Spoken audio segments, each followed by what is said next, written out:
Hello, Epic Charter Schools Lunch and Learn family. How's it going? I'm Erin Barnes. It's good to see you again. If you've been here before, you know the name of this game, and it takes you participating. You're going to enter the comments section and tell us what you know and what you need to know about our topic. Today, we're going to be talking about dyslexia. But before we do, I'm going to take it upon myself at this moment to say what an amazing journey it's been. I have had so much fun being your host of these Lunch and Learns. I've had a ridiculous, awesome time talking to you on Facebook, interacting with you in all of the different ways, being your email correspondent person for the last 2 years. But it's time to come to an end. And so today I'm officially handing in my letter of resignation to you, the Lunch and Learn family out there. I see sad faces. Do not be sad because this is your April Fool's joke. Sorry, just kidding. That was horrible. I told Phil I wouldn't do it, but I did it. So there you go. April Fools. I am not leaving you. I love you all so much. You have got to put up with me for so much longer.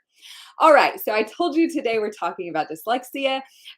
You know I've already got a lot to say about it, but I don't want to be the only person talking. So I brought in Krista Knight and Darla Cooper. Darla and Krista, thank you so much for being my guest today and for hanging on while I gave that rotten little, I know, I am the worst. I so apologize, Amanda and Sabrina. Okay, sorry, they're giving me some hate over here on this side. Darla and Krista, thank you so much for being here today. You guys brought this topic to us because you said, hey, this is going into effect. It's time to start talking about it. I know that some families have already had it on their lips.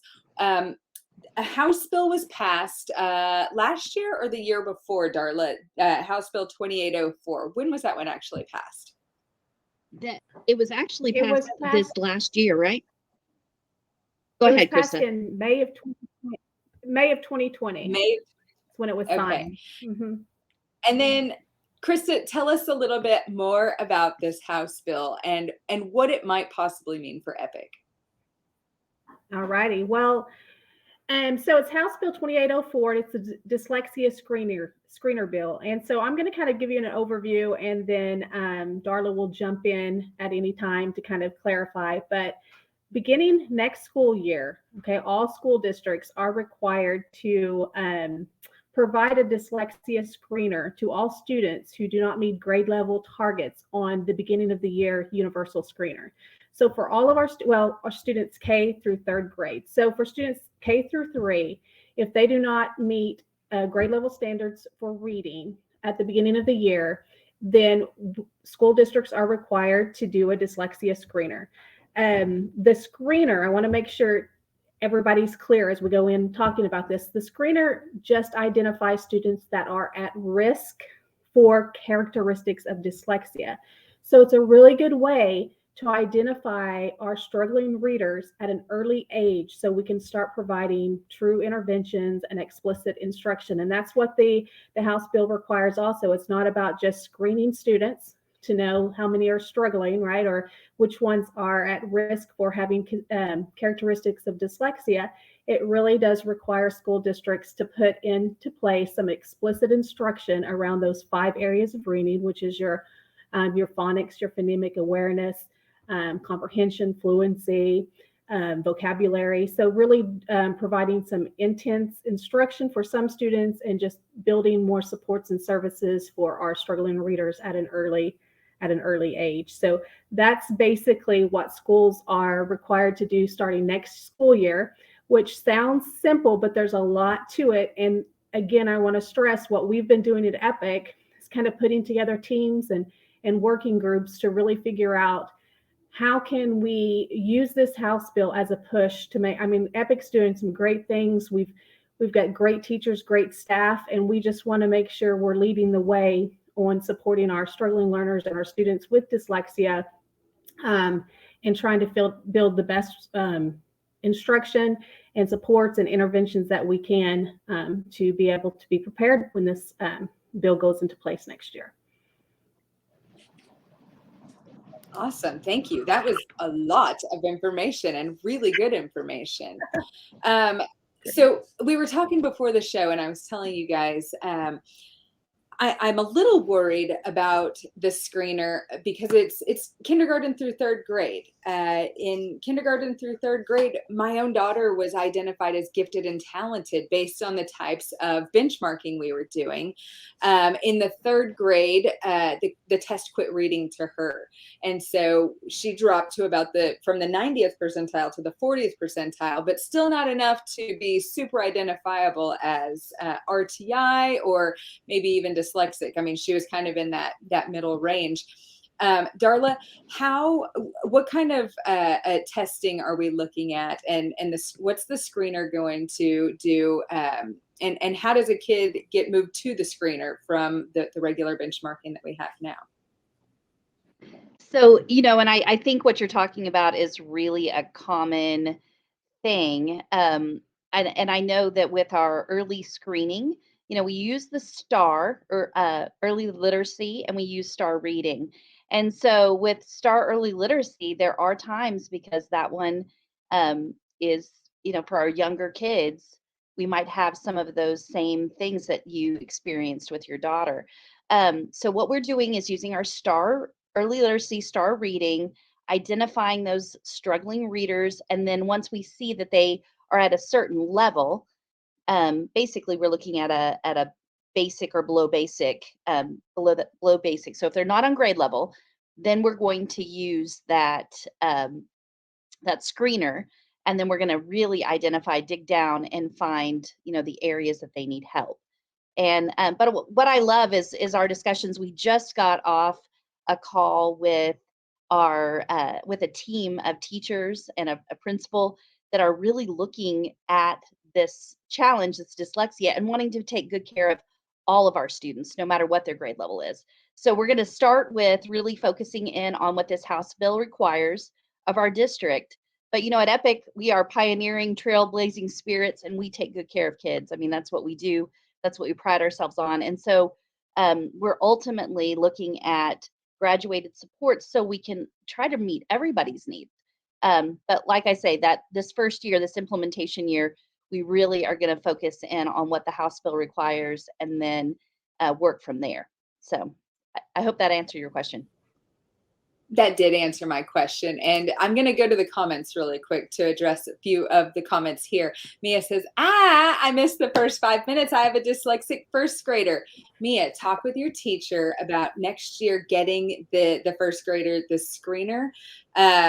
Do not stress yet. And Kristen, I see you. Man, I wish this would have been available this year. My kiddo's in third grade and struggles, but won't be screened if she moves on to fourth grade. So the good news, Kristen, is we didn't know for my daughter until she was in fifth grade. And then we didn't do anything about it until this year as a ninth grader. And so it is not too late. There are still lots of things that can be done. And so while my daughter doesn't have the full-on dyslexia diagnosis, what she does have, and I see the likes and hearts and loves going. So hopefully that hit a chord with you. But my daughter is other, maybe you guys can help me, other specific needs or something like that in a 504 so that we can get some accommodations for the schoolwork and for testing, and that will follow her along. Krista, what am I talking about? You probably know it better than I do. Are you talking about like other health impaired or something like that at 4 or 504? Yeah. Yes. Sorry, I'm the worst. So it's all new to me.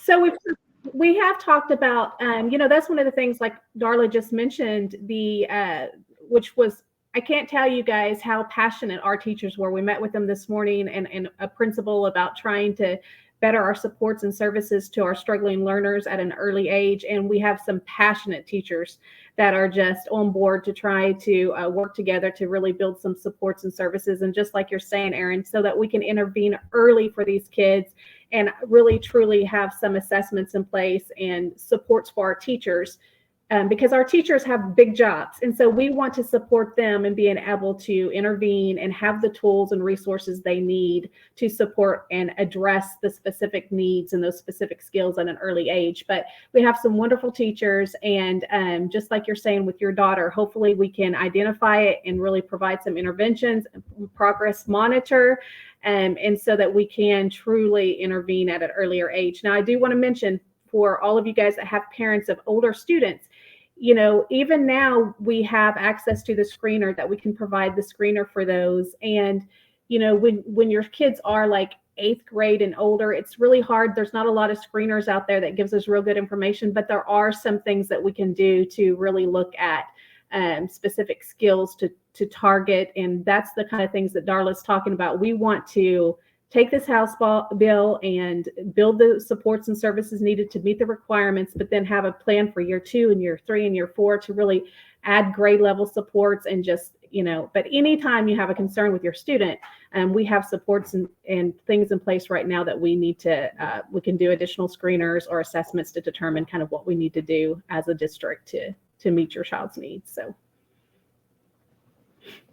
Oh, Krista, thank you. And so one of the things when we started diving into the rabbit trail of dyslexia, if you wish, one of the things we quickly realized was that a lot of kiddos with dyslexia, and I want to say like high number, 80%, maybe 70% of those same kiddos will have some other diagnosis, and it's most likely going to be ADHD. Is this something that you guys are seeing as well? You want me to address that, Darla? Yeah, go ahead, Krista. Okay. Yeah. This is how Darla and I talk all the time. We're just like, no, yeah, that's not unusual at all. And that's one of the things that we need to, that's one of the discussions we've been having, is working as a team and with these different work groups, that we've really tried to collaborate with a lot of different departments at Epic as we're planning for this, is that when we do look at these screeners, even for these kids that, K through 3 or whatever grade level, but when we look at the screening data, we have to look at all the data we have on this child, looking at the whole child to determine, are there other things that we're seeing that maybe at this point this child does need to be referred for a special education evaluation, or look at a 504. Maybe we already know from some different red flags that it's probably more than can be addressed in just the regular classroom. Now, a large percentage of students who are diagnosed with dyslexia, I think this is interesting to throw out there too. A lot of kids who do have a true diagnosis of dyslexia are successful in the general education classroom with the right supports and services and interventions, and never need special education services. But it is important for us, I think that, Erin, that's a good thing, that a lot of students, that are struggling with reading and that may have characteristics of dyslexia may also have other disabilities or other areas that we need to look at and make sure that we're intervening and addressing that and getting them the right services too.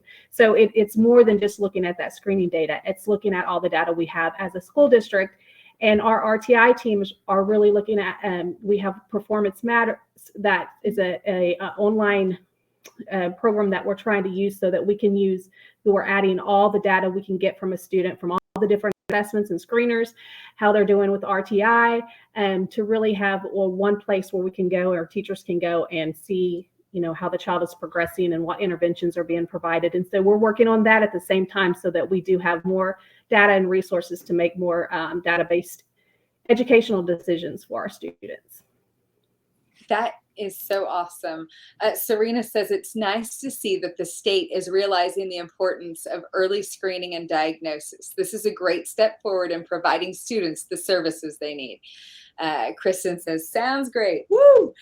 Mia says, after screening, what will be the interventions that are offered for kiddos? I had to really push for an IEP for my kiddo, and it took 4 full months, but had to agree to completely continue intervention on my own because they were not acceptable interventions.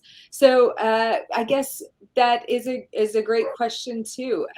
Darla, what are some of the interventions we are looking forward to using, and the resources that we look forward to using after these screenings identify a kiddo?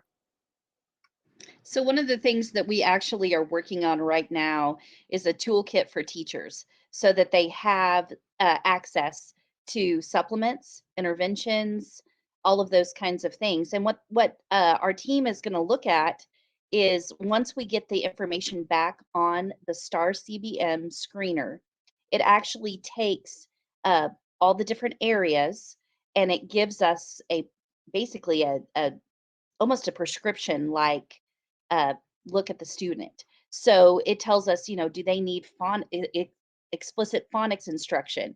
Do we need to go all the way back and name letters and learn letter names and letter sounds? Those kinds of things. And it's going to give us really specific things that they need. Then that was one of the things we talked about today with our team was how do we put together um, both some type of supplement. And we've used in the past, a lot of people don't know that mind play actually is Orton Gillingham, which is like one of the gold standards of dyslexia. It's like a virtual Orton Gillingham coach. But we also have Nessie, which is also specifically for dyslexia. It could be a possibility. Lexia. There's several different programs that we're looking at. And right now we're trying to put a list together of all the different supplements that could be helpful so that we can get it Learning Fund approved to where it's almost seamless in the fall, to where these are some of the things that you could have supplementally to help your students. So that's going to be something, is the supplements. We actually are going to have discussion next week. Our plan is to have a discussion about core curriculums and kind of the ones that we might point teachers to for students who have struggling readers. And then we also are putting together a team to talk about interventions and what that might look like. Could it be something similar to Math Plus? And there's funding questions and team decisions and things like that. But we're trying to hit this head on, really proactively, really pioneering to try to meet those needs. Good. And speaking of funding, Mia is saying the state is providing funding for so many teachers to be trained in dyslexia recognition. How many EPIC teachers are taking advantage of this? And that's a great question. So Mia, I know that EPIC has offered teachers a stipend to take the letters training, and that's not specific to dyslexia, but there are methods within that letters platform that are definitely going to help in that area. Do you know, I know we've had teachers go through that Orton Gillingham. We've had the Take Flight program. I know Amanda Lashley is like almost qualified to run the platform if she's not, already. We've got teachers trained in Wilson. Go for it, So Darla. Wilson, Take Flight, Orton Gillingham, Letters, Barton. Krista, can you remember any of the other ones? We've got a lot that teachers have done. So Mia says, I am in the Decoding Dyslexia Oklahoma group and an EPIC specific Decoding Dyslexia group for parents only. If you're not connected with DD advocacy yet, that would be a wonderful resource for EPIC. Great. Thank you for sharing. Amanda says, how can we get Hegarty Phonics approved for the purchase? Is Hegarty Phonics one of the programs for dyslexia, or is it just a phonics program? Do you guys know? I don't know. That's something we can definitely look into. Okay, so they're writing it down. Well done, Amanda. Thanks for bringing that up. So whenever I dived into this world, I found a few books. Again, daughter was identified as gifted and talented first. This Ungifted book is on twice exceptional kids, and it is gifted, but also where society would say that they're kind of failing. It's wild, and I almost wonder what the unintended consequences of these screeners and methods are going to be, because you find that dyslexic kiddos typically overcompensate in other areas because they're making up for skills that they've lacked. And so part of me wonders if an unintended consequence will be the overcompensation. And I mean, you hear like the guy from Virgin, Richard Branson is dyslexic, and John Travolta. Anyway, The other one was for me to be able to help my kiddo with some of these things. The growth mindset coach gives ideas on how to talk to your kiddo. Again, it was for teachers, but we are all our own child's teacher. And the other one was Smart But Scattered, and I shared this one with teachers this week. But that one was really huge. And again, the ADHD coming together with dyslexia. And so as a mama, those were good for me to read. Let me see. Mia says, there is an issue with accessing these teachers, though. The SPED department was only able to connect us to one TF trained teacher. And Mia, that might be because the others had already had filled rosters. And so the training is coming. It really is. And last I looked, there were like 87 comments and something like 72 teachers that were now a part of that letters training group that we have internally. But like we said with the House bill, the training is definitely getting to EPIC now. It took some time, but it's 100% in full implementation this next school year. Ladies, let me go to Krista on this one. What are some tactics or strategies a parent could use if they suspect this is coming before they get to the screener? What are some strategies you can use at home to help a kiddo who you might think is dealing with dyslexia?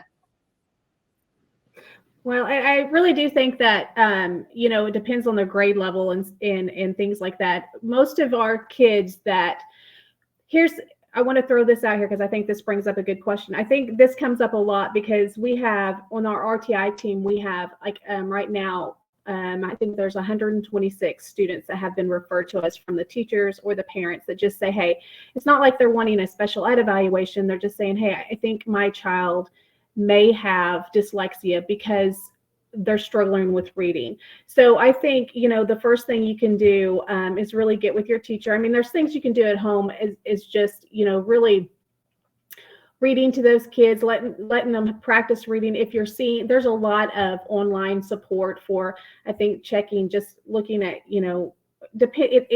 that's a hard question because it depends on the age, but really looking at your phonics, your phonemic awareness. Your phonemic awareness, if you all know, is just your kids being able to really pull out. This would be for our young kids, and like you had said, Erin, with your child that had her stuff read to her on those grade levels, to really be able to see, can my child really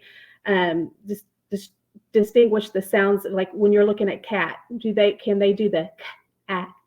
When you substitute the C with an H, can they do at, and really be able to substitute and manipulate the sounds in a word? Because that is being able to do that at a young, your younger grade levels is a good predictor that your child's probably going to be pretty well in reading. If they're having trouble with, knowing the sounds and being able to have that phonemic awareness, those are things that you might want to bring up to your teacher. Because a lot of times, hey, we know a kid struggles in reading, but we put them in this program and we don't really know why. But there are things that you can start, and there's resources your teacher can provide you. There's online resources that we could help you get access to really help kind of with building those skills so that we can move to reading fluency and vocabulary and comprehension. So if you have a child that you feel like, hey, they're really struggling, reach out to your teacher. They'll reach out to us, and we can, and that again is what we're trying to do, is build more support for not just for our teachers, but we've talked about having a parent, like a parent university or something, to give parents things to try at home with their students, and different things they can do at home to intervene and things like that. So there's really a lot, but it kind of depends on the grade level for the student and what skill they're specifically struggling in. So true. And just talking about it being kind of a spectrum type situation for kiddos. There are some kids whose dyslexia may have them just reverting letters, and it's not really too much of a hindrance. That's something that could be easily overcome. To others where the words are really kind of jumping around on the page. For Tate, we when we went to graphic novels, like I, as a mama, I was like, I'm trying to push you to read these chapter books, you know, on grade level chapter books. As a teacher, I'm super proud that you're reading Diary of a Wimpy Kid, you know, the second time through. But then we got the graphic novel. It's called like the Lego Bible, and she read through that, and now she's reading these manga, which are really kind of got some critical thinking and some higher level stuff going on inside of them. And I'm like, you know what? You're reading, and I am okay with that. And so we kind of had to become like okay with that. And she does a lot of before she goes to write, because there's an issue there too.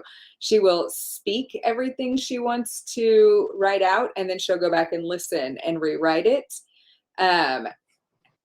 Yeah, no, go for it, Darla. I see you wanting to jump in. Go for it.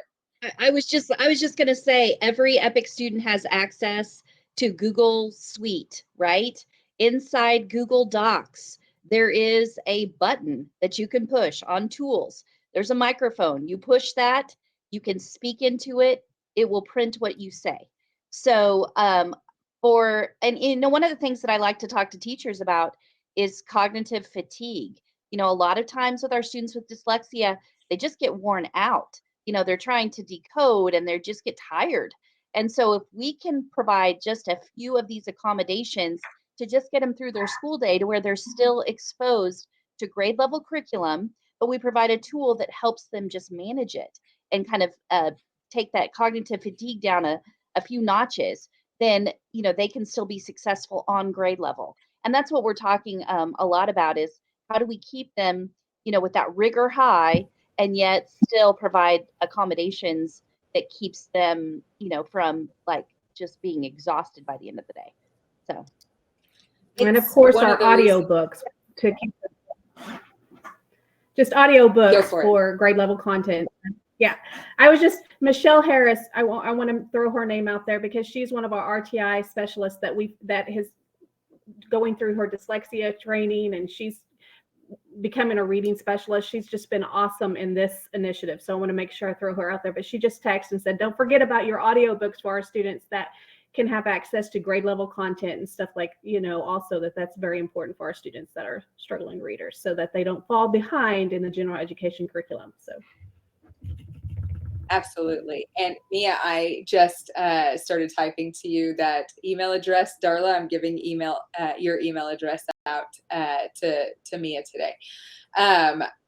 Ladies, we've only really touched the tip of the iceberg here. There is so much more we could unpack with this.